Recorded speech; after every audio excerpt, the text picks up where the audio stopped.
Sono molti i problemi che affliggono le pubbliche amministrazioni, dalla mancanza di denaro alla impossibilità a volte di spendere le poche risorse che si hanno a disposizione. Ma qualche strumento oggi c'è. Sentiremo i sindaci del Basso Veronese in un viaggio che affronteremo quest'oggi e capiremo da loro quali sono gli strumenti messi a disposizione dal mondo del credito cooperativo, in primis il leasing pubblico.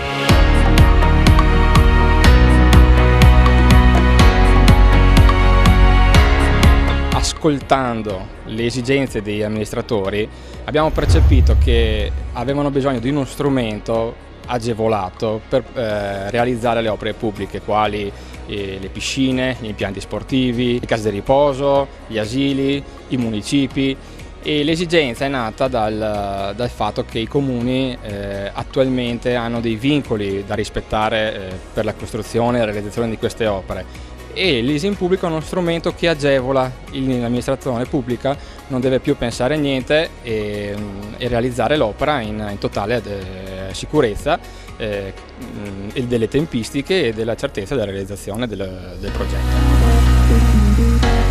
Sindaco, una serata importante stasera qui a Bovolone per rappresentare un'opportunità per i comuni, ma ci sono già delle idee? È stata sicuramente una serata importante perché è la prima volta che si parla di finanziamenti di tipo diverso da quelli che sono di carattere pubblico, e da quello che ho capito stasera è un qualcosa che effettivamente dà una risposta, perché le amministrazioni non corrono rischi e trovano la forma di finanziare questi progetti, dare delle risposte ai cittadini senza andare a mendicare a livello nazionale, regionale, comunitario, soldi che difficilmente arriverebbero.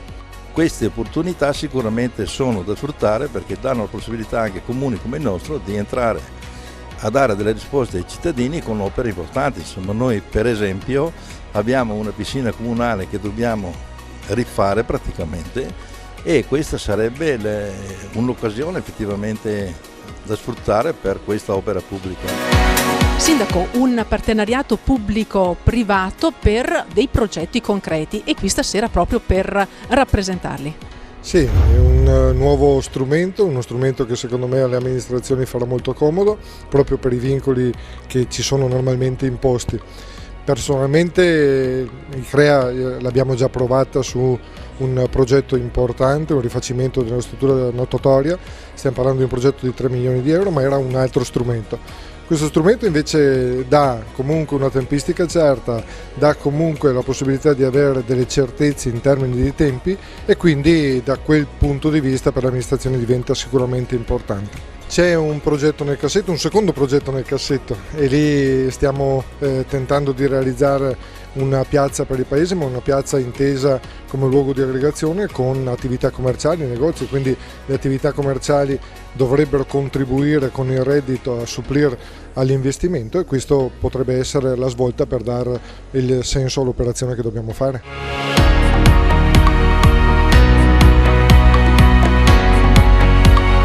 Sindaco, una banca che aiuta il territorio anche attraverso operazioni di finanza. Qualcosa da raccontarci? Per quanto riguarda le nostre comunità, il nostro comune, dobbiamo solo ringraziare Banca Veronese che ci ha aiutato con le sue maestranze e con la sua voglia, devo dire, veramente di aiutare in senso esplicito il comune a ristrutturare un debito importante. Quindi dalla parte nostra solo un grazie, e apprezziamo molto, oltre allo sforzo che ha fatto economico, anche la volontà di condividere un percorso che avrebbe e ha portato ad una soluzione di problemi e dare un taglio non solo commerciale e economico ma anche sociale alla propria azione. Qualche progettino nel cassetto c'è? Ma purtroppo i progetti sono tanti, i sogni di più e i soldi pochi però stasera ci hanno aiutato a capire con questa nuova forma o con questa evoluzione del leasing di alcune possibilità di finanziamento per fare sempre realtà e opere sociali importanti. Noi avremmo in mente di fare un palazzetto dello sport, anche la piscina sarebbe allettante, ma soprattutto il palazzetto dello sport, magari con una possibilità di fare non solo sport dentro ma anche eventi. Questa è un'idea che abbiamo da parecchio tempo e vorremmo prossimamente realizzarla. Di che cifre parliamo? Qualche milione di euro, diciamo, siamo sui 7-8 milioni chiaramente a realizzare un'opera di questo genere. E che cosa rappresenta questa banca per questo territorio? È la prima volta che una banca viene a proporci soluzioni di questo tipo. È una banca comunque che sul territorio, a livello diremmo di aziende, di imprese, di attività, di privati, ha dato una grande risposta perché è una banca del territorio. Perché arrivare qui a fare una proposta del genere con minimo una trentina di sindaci che erano presenti questa sera, dove il territorio ha espresso un parere molto positivo su questa iniziativa, io credo sia importante. Ecco, io voglio ringraziare questa banca, la banca di Concamarisio, noi abbiamo qua però ovviamente i CREA, per le iniziative di questo tipo che vanno a dare delle risposte ai cittadini oltre che direttamente alle nostre comunità territoriali.